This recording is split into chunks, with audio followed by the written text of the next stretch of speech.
بسم اللہ الرحمن الرحیم الحمد للہ وکفا وسلام علی عبادہ الذین اصطفى اما بعد۔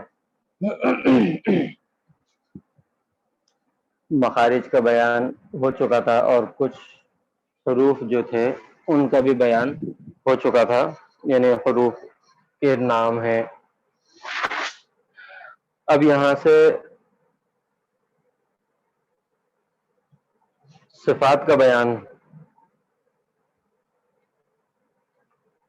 لحن کی دو قسمیں، یعنی قرآن پاک کی تلاوت میں جو ہونے والی غلطی ہے اس کو لحن کہا جاتا ہے، اور اس لحن کی دو قسمیں بیان کی گئی تھی، ایک لحن جلی اور ایک لحن خفی۔ لحن جلی کی بات ہو گئی تھی اور اس کے تحت مخارج بھی آ رہے تھے، تو ان مخارج کا بیان ہو گیا تھا۔ باقی لحن جلی کے تحت حرکات کی غلطی بھی ہوتی ہے، خصوصاً پیش اور زبر اور پیش کی غلطی، اس کے اندر بھی بہت معنی میں فرق پڑ جاتا ہے، تو یہ سب لحن جلی کے اندر آتی ہے۔ لحن خفی کس غلطی کو کہا جاتا ہے؟ لحن خفی اس غلطی کو کہا جاتا ہے کہ جس میں مخارج بھی صحیح ادا کیے جائیں، یعنی ہر حرف کو اپنے مخرج صحیح ادا کیا جائے، حرکات کی بھی غلطی نہ ہو، البتہ صفات کی غلطی ہو جائے۔ مثال کے طور پہ جیسے صاد ہے، جیسے موٹے حروف ہیں، اب موٹے حروف کے اندر جو صفت استعلاء ہے، یعنی مستعلیہ ہونا، پر ہونا جو صفت ہے، یہ صفت ہے، اس کو پر نہ پڑا تو یہ لحن خفی ہے۔ اسی طرح غنہ کرنا ہے، غننے کا موقع ہے، قاعدہ غننے کا پایا جا رہا ہے، غنہ نہیں کیا، یا مد کرنا ہے، مد کا قاعدہ پایا جا رہا ہے اور مد نہیں کیا، تو اس سے یہ جو غلطیاں کہلاتی ہیں، یہ صفات کی غلطیاں ہوں یا غنہ مد کی غلطیاں ہوں، یہ لحن خفی کہلاتی ہیں۔ لحن جلی تو حرام ہے، لیکن لحن خفی جو ہے مکروہ ہے۔ لحن خفی مکروہ ہے، اور بہتر یہی ہے اور کیا ہی اچھا ہو کہ جب لحن خفی کی بھی ہم جو ہے خفی سے بھی بچتے ہوئے قرآن پاک کی تلاوت کریں، تو قرآن پاک اپنے صفات کے ساتھ جب تلاوت کی جائے گی تو وہ ہمارے اپنے دلوں پر بھی اثر کرے گی اور سننے والوں کے دلوں پر بھی اثر کرے گی۔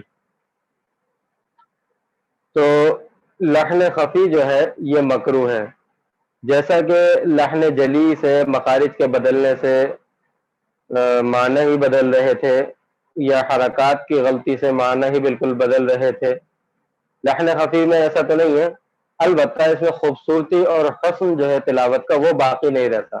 لحن خفی سے نماز بھی فاسد نہیں ہوتی، لیکن یہ کہ حسن اور خوبصورتی جو ہے تلاوت کی وہ لحن خفی کے اندر، لحن خفی میں باقی نہیں رہتی۔ اور ظاہر سی بات ہے، ہم ہر چیز کے اندر حسن اور خوبصورتی تلاش کرتے ہیں، اپنے استعمال کی چیزیں ہوں ان کے اندر بھی حسن اور خوبصورتی تلاش کرتے ہیں، تو جب تلاوت کلام پاک کریں تو اس کے اندر ہم حسن اور خوبصورتی کیوں تلاش نہ کریں؟ آپ صلی اللہ علیہ وسلم نے فرمایا اس حدیث کے اندر ہے، لیس منا من لم یتغن بالقرآن۔ امام بخاری رحمۃ اللہ علیہ نے اس سے روایت کیا ہے کہ لیس منا من لم یتغن بالقرآن، کہ جو قرآن کریم کو اچھے انداز سے، یعنی اچھی آواز سے، خوبصورت آواز سے نہ پڑھے، وہ ہم میں سے نہیں ہے۔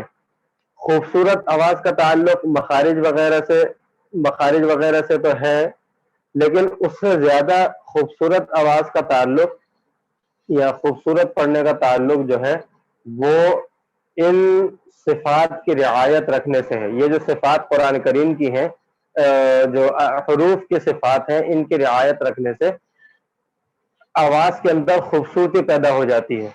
تو لیس منا من لم یتغن بالقرآن، یہ حدیث بھی اس بات پر کی طرف اشارہ کر رہی ہے کہ قرآن کریم کی تلاوت کے وقت صفات کی رعایت رکھنا ضروری ہے۔ البتہ بطور مسئلے کی یہ بات بیان کی ہے کہ اس سے یہ مکروہ ہے، اور اس کے اگر کوتاہی ہو جائے تو اس سے نماز وغیرہ میں کوئی فرق نہیں پڑتا۔ مخرج سے جب حروف پیدا ہوتے ہیں تو ان میں جو کیفیت ہوتی ہے اسے صفت کہتے ہیں، یعنی مخرج سے ہر حرف جب اپنے مخرج سے نکل رہا ہے، اپنے مخرج سے نکلتے وقت پھر اس کے اندر جو اس ہر حرف میں جو کیفیت پیدا ہوتی ہے اس کیفیت کو صفت کہتے ہیں۔ ٹھیک ہے، صفات کتنی ہیں؟ تقریباً 10 صفات ہیں، جو پہلی یعنی صفات جو ہے 10 تو نہیں، لیکن پہلی 10 صفات جو ہیں ان کو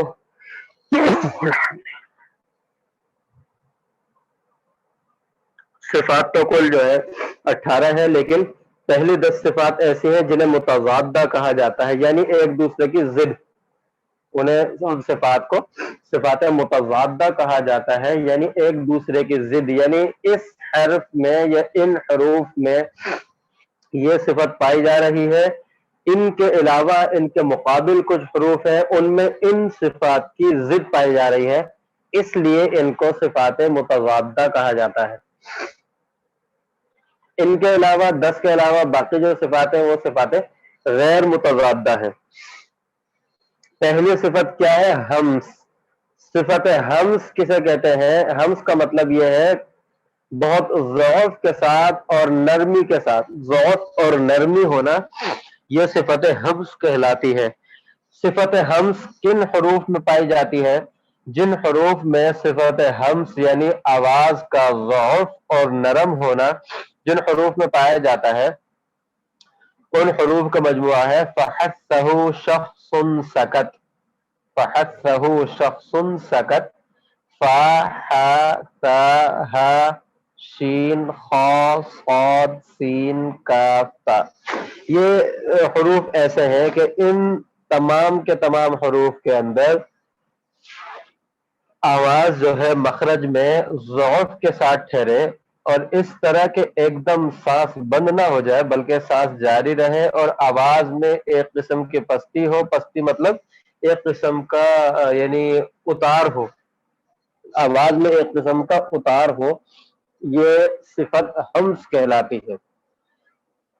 دوبارہ سن لیجیے کہ صفت حمز اس صفت کو کہا جاتا ہے کہ یعنی صفت حمز ان حروف کے اندر پائی جاتی ہے کہ جن حروف کی ادائیگی کے وقت جن میں یہ صفات پائی جا رہی ہو، آواز ضعف اور کمزوری کے ساتھ اور نرمی کے ساتھ ٹھہرے، اور آواز میں ایک قسم کا اتار ہو، اتار مطلب یعنی اختتام ہو رہا ہو ایک قسم کا، آواز میں ایک دم آواز جام نہ ہو رہی ہو، سانس جاری رہ کر، جیسے فا۔ اب اس کو جب ہم الف کے ساتھ، مخارج کا بہترین طریقہ یہ ہوتا ہے سمجھنے کا، الف کا یعنی حمزہ کے ساتھ ملا کر پڑھا جائے، پہلے حمزہ لگا کر اور ان حروف کو ساکن کر دیا جائے۔ اب دیکھیں حمزہ فا زبر اف، ایک دم یہ فا حرف ہی ایسا ہے کہ ایک دم جو ہے ایک دم اس کی آواز بالکل یعنی جام نہیں ہو جاتی، ٹھیک ہے۔ تو اف، اسی طرح اح، اس، اہ، اش، اخ، اوف، اس، اک، ات، ان میں سب میں کیا ہے؟ آواز جاری رہ رہی ہے، یعنی کمزور ضعف کے ساتھ بھی ہو رہی ہے اور آواز جاری ہو رہی ہے، ایک دم جام نہیں ہو رہی، یہ صفت حمز کہلاتی ہے۔ اور جن حروف کے اندر یہ صفت موجود ہوتی ہے، پائی جاتی ہے، ان حروف کو کہا جاتا ہے محموسہ، وہ حروف کہلاتے ہیں حروف محموسہ۔ دوسری صفت کہ صفت حمز کے علاوہ حمز کے مقابل جو صفت ہے یعنی اس کے ضد جو صفت ہے وہ کون سی صفت ہے؟ جہر، وہ صفت جہر کہلاتی ہے۔ اور جہر صفت کس کو کہتے ہیں کہ یعنی آواز جو ہے مخرج میں ایسی قوت کے ساتھ ٹھہرے کہ سانس بھی بند ہو جائے اور آواز میں بلندی ہو، جیسا کہ آواز میں محموسہ کی آواز میں ایک اتار سا ہو رہا تھا، لیکن جہر جن حروف کے اندر پائی جاتی ہے انہیں حروف ہے، ان حروف کو کہتے ہیں مجہورہ. محموسہ کے مقابل جو حروف ہوتے ہیں انہیں کہا جاتا ہے مجہورہ. ان کی یہ محموسہ کے علاوہ باقی جتنے بھی حروف ہیں یہ سب مجہورہ کہلاتے ہیں. مجہورہ صفت جہر کسے کہتے ہیں؟ آواز مخرج میں قوت کے ساتھ ٹھہرے، سانس بند ہو اور آواز میں بلندی ہو. جیسے مثال کے طور پہ با ہے، اب با حمزہ با زبر، اب ایک دم آواز میں سختی ہے اور سانس جاری نہیں ہو رہا. جیسے ہی ہم نے با پڑھا اب ایک دم سانس بھی بند ہو گیا اور آواز میں ایک قسم کی بلندی ہے، اتار نہیں ہے بلکہ چڑھاؤ ہے آواز کے اندر. اسی طرح جیم ہے، حمزہ جیم زبر اج. اسی طرح قاف لے لے، حمزہ قاف زبر اق. اسی طرح حمزہ لام زبر ال. ال ایک دم آ کر آواز لام پر دیکھے رک گئی ہے، ایک دم آواز اور سانس بھی رک گیا، ایک دم سختی آ گئی ایک دم. تو یہ صفت مجہورہ، صفت جہر جن حروف میں پائی جاتی ہے انہیں مجہورہ کا کہتے ہیں. ہم جن صفات میں پائی جاتے ہیں انہیں محموسہ کہتے ہیں. اور یہ حروف جن کے اندر صفت حمز پائی جاتی ہے یہ 10 ہے. اور جن حروف کے اندر صفت جہر پائی جاتی ہے وہ مجہورہ کہلاتے ہیں. اور ایسے حروف یعنی محموسہ کے علاوہ باقی سب حروف مجہورہ ہیں. اس کے بعد تیسری صفت شدت. تیسری صفت جو کہلاتی ہے وہ شدت کہلاتی ہے. شدت کسے کہتے ہیں؟ کہ آواز مخرج میں قوت کے ساتھ ٹھہرے، آواز بند ہو جائے اور آواز میں سختی اور مضبوطی ہو. آواز مخرج میں قوت کے ساتھ ٹھہرے اور آواز بند ہو جائے اور آواز کے اندر سختی بھی ہو اور مضبوطی بھی ہو. وہ کون کون سے حروف ہیں جن کے اندر صفت شدت پائی جاتی ہے؟ وہ حروف ان کا مجموعہ ہے اجیدو کا فقبتا. اجیدو کا فقبتا یعنی حمزہ جیم دال کا قا با تا. ان کے اندر شدت پائی جاتی ہے. یہ 8 حروف ایسے ہیں جن کے اندر صفت شدت پائی جاتی ہے.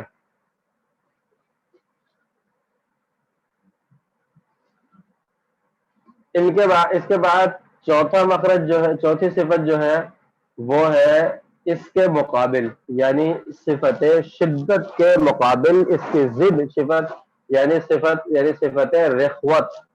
صفت رخوت، وہ صفت رخوت کا کیا مطلب ہے؟ کہ آواز مخرج میں ضعف کے ساتھ ٹھہرے، آواز جاری رہے اور آواز میں کچھ نرمی ہو. مخرج میں آواز ذوق کے ساتھ ٹھہرے، آواز جاری رہے اور آواز میں کچھ نرمی ہو. یہ صفت رخوت کہلاتی ہے.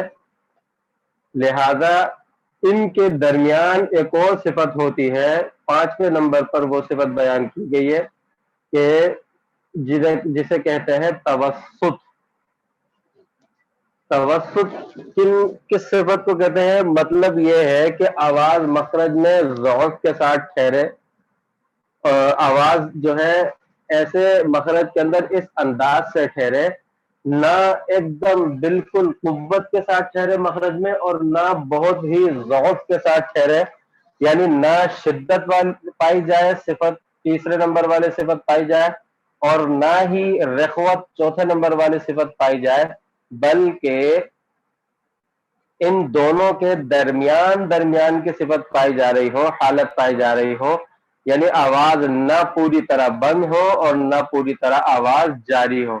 مثال دیکھیں، جیسا کہ شدت کے اندر بتایا گیا تھا کہ آواز مخرج میں قوت کے ساتھ ٹھہرے، بند ہو جائے اور آواز میں سختی اور مضبوطی ہو اور آواز بند ہو جائے. دوسری رخوت کے اندر بتایا گیا تھا آواز مخرج میں ضعف کے ساتھ ٹھہرے، آواز جاری رہے، آواز میں نرمی ہو. تو لہذا توسط جس کے اندر پائی جاتی ہے انہیں متوسطہ کہا جاتا ہے. ان حروف کو متوسطہ کہتے ہیں.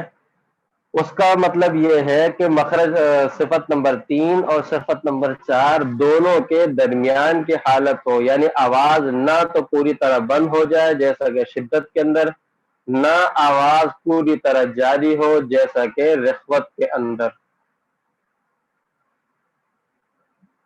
لہذا جن حروف میں شدت پائی جاتی ہے انہیں شدیدہ کہا جاتا ہے، اور جن حروف کے اندر صفت توسط پائی جاتی ہے انہیں متوسطہ کہا جاتا ہے۔ ان کے درمیان جن حروف کے اندر ان کے علاوہ جو حروف ہے، یعنی شدت 8 حروف کے اندر پائی جاتی ہے، اور توسط صفت توسط جو کہ متوسطہ کے اندر پائی جاتی ہے وہ 5 حروف ہیں۔ لن، عمر ان کا مجموعہ ہے۔ حروف صفت توسط، حروف متوسطہ کا مجموعہ لن عمر ہے، یعنی 5 حروف ہے جن کے اندر صفت توسط پائی جا رہی ہے، جو کہ تیسری اور چوتھے نمبر والی صفت کے درمیان والی حالت ہے۔ اور شدت اور توسط ان دونوں کے علاوہ جو حروف ہے، یعنی حروف شدیدہ اور متوسطہ کے علاوہ باقی جتنے بھی حروف ہیں، یعنی یہ سمجھ لیں کہ 8 یہ ہیں اور 5 یہ ہیں، کل 13 حروف کے علاوہ باقی جو جتنے بھی حروف ہیں ان کے اندر صفت رخوت پائی جاتی ہے۔ اچھا یہ دیکھیں کہ صفت ہمس اور صفت رخوت، صفت ہمس میں یہ بات بیان کی گئی تھی کہ آواز ضغط کے ساتھ ٹھہرے، سانس جاری رہے، آواز میں ایک قسم کی پستی ہو، ٹھیک ہے۔ رخوت کے اندر یہ ہے کہ آواز بھی جاری رہے، سانس نہیں، آواز جاری رہے اور آواز میں نرمی ہو، ٹھیک ہے نا۔ یعنی ہمس والی صفت میں اور رخوت والی صفت میں یہ بات تو دونوں میں برابر ہے کہ مخرج میں آواز ضغط کے ساتھ ٹھہرے، لیکن ہمس کے اندر آگے یہ ہے کہ سانس جاری رہے، آواز میں ایک قسم کی پستی ہو، یعنی ایک قسم کا اتار ہو ایک قسم کا۔ جبکہ رخوت کے اندر یہ بات تو برابر ہے کہ مخرج میں آواز قوت کے ساتھ ٹھہرے، لیکن ضغط کے ساتھ ٹھہرے، لیکن آگے کیا ہے کہ سانس نہیں بلکہ آواز جاری رہے اور آواز میں نرمی ہو، آواز میں نرمی ہو، کہ یہ ان کو رخوت کہا جاتا ہے۔ اسی طرح جہر کے اندر فرمایا تھا، جہر کے اس کے اندر بیان کیا ہے کہ آواز مخرج میں قوت کے ساتھ ٹھہرے، سانس بند ہو اور آواز میں بلندی ہو۔ جبکہ شدیدہ کے اندر جو بتایا گیا ہے، شدت صفت شدت جس میں پائی جاتی ہے، شدیدہ کے اندر بتایا کہ آواز مخرج میں قوت کے ساتھ ٹھہرے، سانس نہیں بلکہ آواز بند ہو اور آواز میں سختی اور مضبوطی ہو۔ اوپر کیا کہا تھا، مجہورہ میں کیا تھا کہ سانس بند ہو، یہاں پر ہے آواز ہی بند ہو، اور اوپر تھا کہ آواز میں بلندی ہو، یہاں پر آواز میں سختی اور مضبوطی ہو، بلندی یہاں پر نہیں ہے۔ رخوت اور شدیدہ کے درمیان توسط جو کہ لن عمر کے اندر پائی جاتی ہے، تو جن حروف کے اندر یہ صفت پائی جا رہی ہو انہیں متوسطہ کہا جاتا ہے، اور یہ رخوت اور شدت کے درمیان کی صفت ہے۔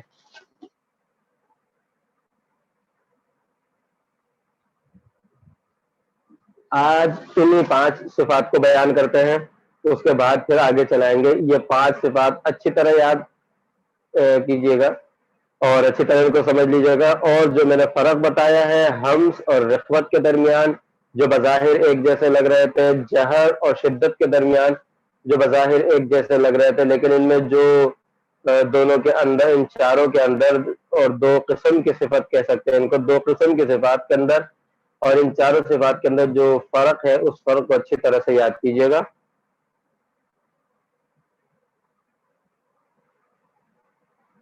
اچھا، کوئی سوال ہو اگر تو وہ سوال یہاں پہ کر سکتے ہیں، سوال کر لیجئے، اس کا انشاءاللہ پھر جواب کی ترتیب بنائیں گے۔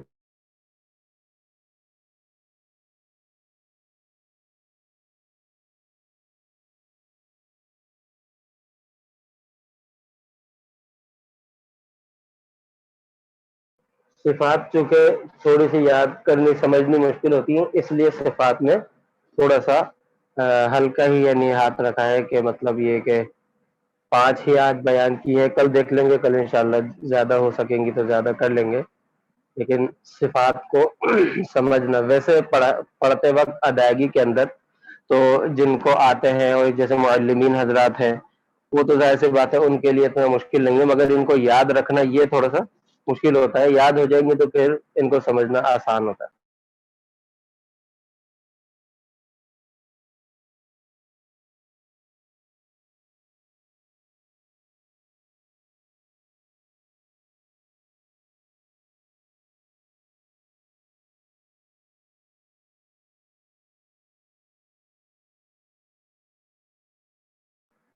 سوال اگر ہو تو سوال کر لیجئے، ابھی وقت ہے اور ابھی کلاس جاری ہے، چل رہی ہے.